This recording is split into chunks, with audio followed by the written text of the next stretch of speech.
Muy bien, en la parte 1 de cómo dividir los relatos bíblicos, habíamos explicado que hay 4 criterios para dividir: tiempo, espacio, personajes y tema. Y que cuando 2 o 3 de esos elementos continúan, el relato continúa. Está bien, no debemos cortar el relato, sino entender que el relato continúa. Hay veces que no es tan fácil de identificar estos límites, quiero aclarar esto. No pasa nada, hay relatos que son más sofisticados y donde estos elementos están más difusos, pero en general, cuando 2 o 3 se mantienen, podemos estar seguros de que el relato continúa. Y a mí bueno, obviamente cuando lo aprendí, esto hace un tiempo, al leer dije, bueno, vamos a intentar leer, releer los evangelios teniendo en cuenta esta y otras herramientas que tal vez en otro video, si les resulta esto interesante, lo puedo llegar a explicar. También otras herramientas, hay varias y son muy buenas todas. Y apliqué en el texto y quería compartir con ustedes un ejemplo para que ustedes entiendan mejor cómo ustedes lo pueden hacer. Aplicar esto en el texto. Y es en el Evangelio según San Marcos, capítulo 4 y 5. Allí aparecen 4 relatos distintos, pero yo quiero mostrar a través de esta nueva edición que es un solo relato en 4 escenas. Estaba hablando de Marcos 4:35 a 5:43, o sea, desde el 4:35 hasta cuando comienza el 6, todo el capítulo 5 completo. Esa es la porción de texto que a partir de estos criterios sería un solo relato. Normalmente nosotros lo identificaríamos como 4 relatos, o 3.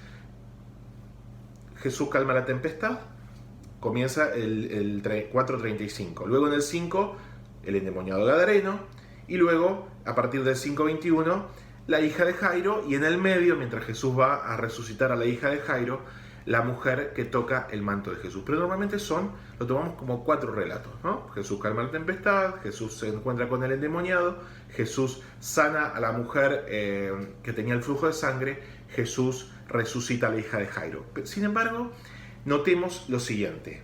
Habíamos dicho 4 elementos, ¿verdad? Espacio, tiempo, espacio o lugar, tiempo, tema y personaje. Los personajes se mantienen, entran y salen. Entra el endemoniado, sale el endemoniado. Entra Jairo, sale Jairo. Pero los personajes centrales se mantienen, Jesús y sus apóstoles. Tiempo, todo esto ocurrió en un mismo viaje. Jesús cruza el mar de Galileo, el lago de Genesaret, y vuelve. Y lugar, se mantiene todo en torno al lago. Dentro del lago, Jesús calma la tempestad. En una orilla le quita el demonio al endemoniado, y en la otra orilla resucita a la hija de Jairo y sana a la mujer. Y finalmente, tema. Aunque parecen temas bien distintos, ¿qué tiene que ver una resurrección con una tempestad? Uno diría nada. Sin embargo, ahí está la cuestión. El tema continúa por detrás. Y esto es lo que le da un nuevo sentido. Y no es que los sentidos anteriores que le hayamos dado a estas historias estén mal. Es correcto. Cuando estudiamos, por ejemplo, no sé, la mujer que tocó el manto y que fue sanada y hacemos un sermón de ello, seguramente estamos dándole una aplicación correcta al texto. Pero fíjense ahora cuando hacemos con este análisis narratológico lo que le puede sumar a lo que ya hemos estudiado.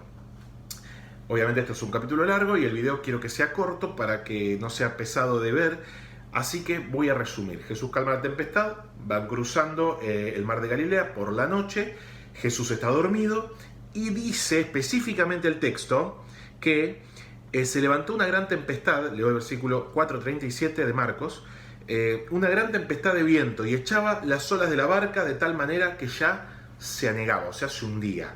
Desesperación. Hacían de todos los discípulos, pero la barca se hundía. Entonces lo despiertan a Jesús, que dormía plácidamente. Jesús calma la tempestad. Siguiente historia.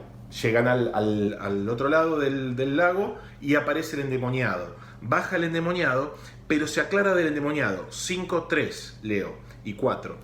Tenía su morada en los sepulcros, nadie podía atarle, ni aun con cadenas, porque muchas veces había sido atado con grillos y cadenas, mas las cadenas habían sido hechas pedazos por él y desmenuzados los grillos. Nadie le podía dominar. Y entonces luego se encuentra con Jesús y Jesús quita al demonio. Siguiente historia. Jesús llega, Jairo lo llama para para que sane a la hija, y en el medio cuenta la historia de una mujer, leo el versículo 26, que había sufrido mucho de muchos médicos y había gastado todo lo que tenía y nada había aprovechado, antes le iba peor.